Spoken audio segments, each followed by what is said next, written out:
Welcome to the channel. My name is Matthias. Today we're talking about Uncanny X-Men issue 310, written by Scott Lobdell, and fantastic art by John Romita Jr. So this standalone issue takes place right before the wedding of Scott and Jean. Cyclops is having a pretty chill bachelor party, and the thing is that an alarm has been tripped in the X-Mansion.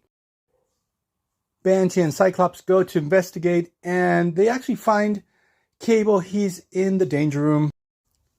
He's watching the holographic recording when Cyclops gave Cable, who was infected by the technogenic virus, to one of the members of the Uncanny clan to take him to the future to see if they can save his life and cure the sickness that he had.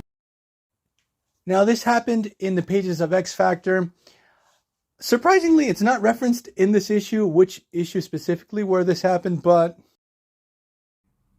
it's the tail end of the time that we had with the first lineup, and X Factor just had a battle with Apocalypse. He was the one that infected Nate in the first place. So Cyclops stops the recording, and Cable tells Cyclops, "Look, I know you're my father, but you never came looking for me. What the hell?" We had discovered this whole situation thanks to the X-Cutioner song crossover, where we discover that Cable is the son to Cyclops and Madeline Pryor, and Strife was his clone. And the thing is, due to time travel shenanigans, Cable's older than Cyclops. Now, for Cyclops as a character, when he gave up Cable to the Uncannies, he never talks about his baby ever again. We're coming off the fact that he was probably the worst husband ever to Madeline Pryor. And after this happened in the pages of X Factor, Cyclops as a character is never shown to want to find his son or try to find out what happened to him in the first place. The thing is that things get sort of heated between Scott and Nate. And Cyclops actually shows Cable one recording where he's having a conversation with Jean Grey way back in the X Factor era. And obviously he's talking about how much he misses his kid and he has to find him, so on and so forth. But that's it. But Cable, at least with this, he's happy. He's like, okay, we're good. While all this is going down, we have the X-Cutioner who has tasked himself in going into the X-Mansion and killing Emma Frost, who is in a comatose state after the death of the Hellions.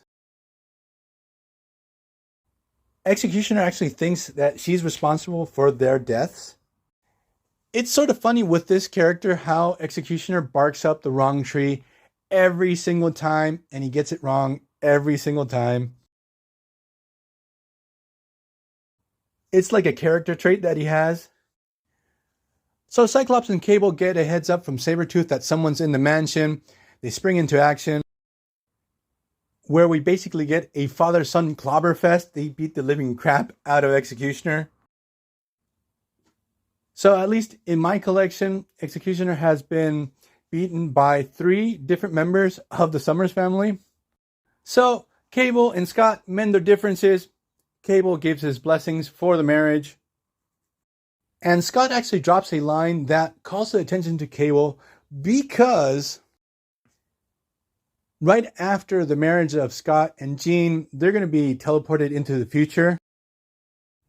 But their consciousness are going to inhabit different bodies, so Cable's not going to know that he was actually brought up by Scott and Jean in the first place.